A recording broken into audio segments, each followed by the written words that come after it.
ಯಾಕ ಬಂದಿರೋ ಅಂಗಲಿಂಗ ಸಾಕ್ಷಾತ್ ಶಿವನೇ ನಿಮ್ಮಲ್ಲೇ ದೇವರ ಕಾಣದೆ ಹೊರಳಿ ಬಂದರೆ ಪಾದವ ತೋರೋ ಮಲ್ಲಯ್ಯ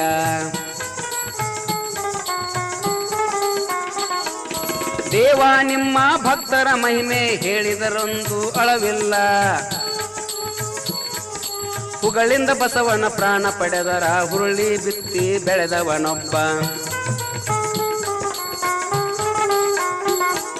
ಹುರುಳಿ ಬಿತ್ತಿ ಬೆಳೆದವನೊಬ್ಬ ಹರಳ ಬಿತ್ತಿ ಬೆಳೆದವನೊಬ್ಬ ಹರಳ ಬಿತ್ತಿ ಕಲಕೇತಯ್ಯ ಕಲಿಯುಗದಲ್ಲಿ ಸೋಜಿಗವು